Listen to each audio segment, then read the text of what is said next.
So we've seen the code work and we've seen how to write the server.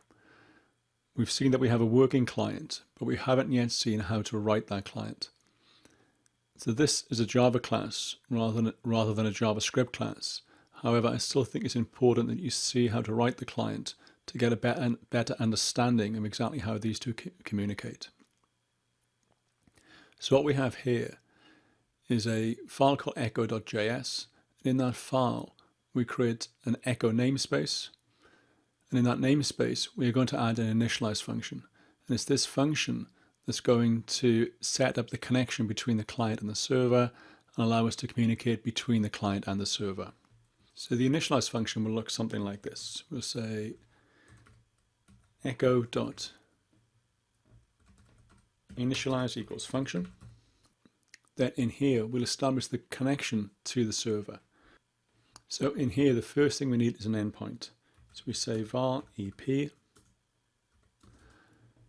this is the string of WebSocket /echo a. This is the endpoint we ended up with previously. Once we have that endpoint, we can then connect to the server. We first need to establish whether we're using HTTP or HTTPS, so a simple check will give us that. So something like if window.location.protocol equals HTTP, we know we're talking to an HTTP endpoint, otherwise we'll assume we're talking to an HTTPS endpoint. If we're talking to an HTTP endpoint, we need to create a WS connection. If we're talking to an HTTPS endpoint, we need to create a WSS connection. To do that, we provide another method on the echo class called connect. So we'll have echo.connect equals function, and inside that function we'll manage the connection. This function will take a single parameter, which is the host that we are connecting to. This will be the full URL of that host. So from inside the code here, we'll call echo.connect. We'll pass this either the WS protocol or the WSS protocol. So this will either be ws:// plus window.location.host plus the endpoint, or it'll be WSS plus that endpoint. Inside the connect function, we need to do a couple of things. The first thing we have to do is establish whether or not we support WebSockets.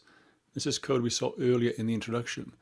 It's code that looks like this. So if the browser supports WebSocket, then use WebSocket and pass it the host address. If it's an older browser and it supports Moz WebSockets, so from Firefox for example, then create a new Moz WebSocket. Otherwise we'll just log out an error saying we don't support WebSockets inside the browser. Notice that we're adding socket as a parameter onto this echo class here.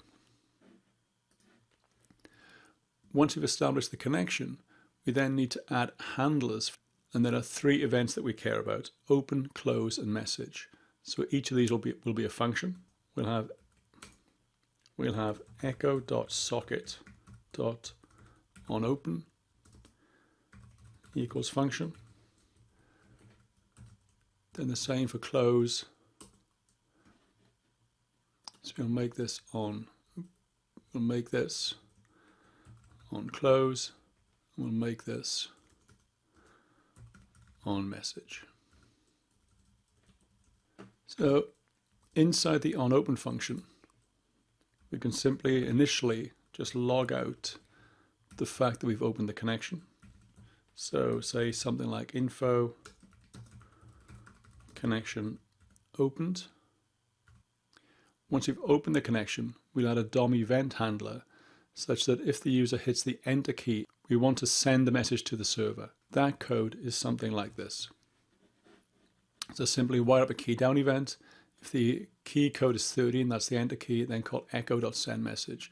And we haven't implemented this method yet. We'll put a placeholder in for that now. We can implement that in a moment.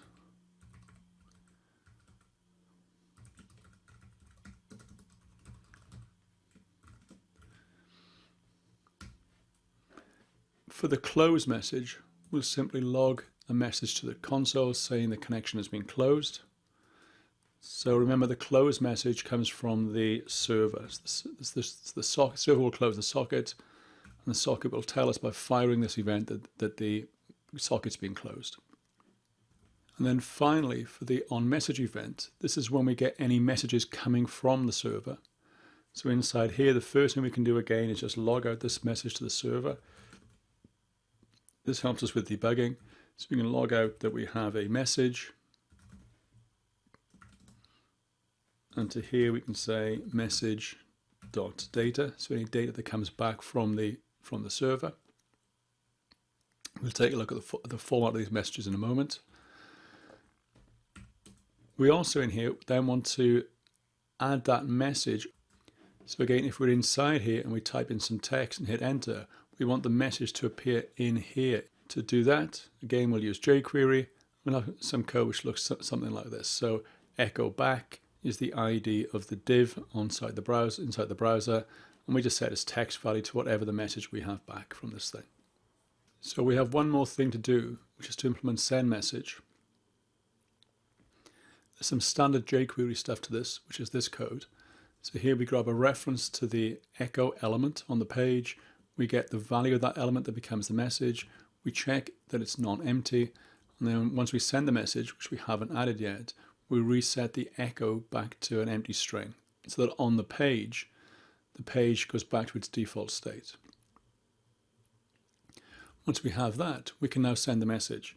And we do that by doing echo.socket, which is the socket we had, .send. And we simply send up the value of the message. So here we send the message. And here we receive any messages that come from the server. Remember that these two events are independent. So there's no RPC mechanism here. There's no request response protocol. It's purely message based. So once we have that, load the page and run the application. So we get the connection open message. And if I go into here and enter a message and hit return, the onMessage function, we need to add a parameter here, which is the message coming back in. So if I redeploy, go back to the browser, refresh, and say hello, and sure enough, we now have the data. And no errors in the console. Just to go a little more deeply into this, I'd like to walk through one particular part of the code. So in the sources inside the browser, I've added a breakpoint inside onMessage. Remember that when we enter a message here and hit enter, that message is sent to the server, and the server immediately echoes that message back to us. So when I hit enter here, we break into the message. And if we look at the message object that's sent back to us here, if I go and add a watch expression and say message, it's actually of type message event, and the message event looks like this. So inside here we actually have the data, and that's the message that comes back to us. And this was the text that we sent, so we had annotated and then the actual message itself. We have things like the origin information. We have the element where it came from, so WebSocket. We have bubble, it's an event, so we have event type information here. But the part that we care about at the moment is just this, the data.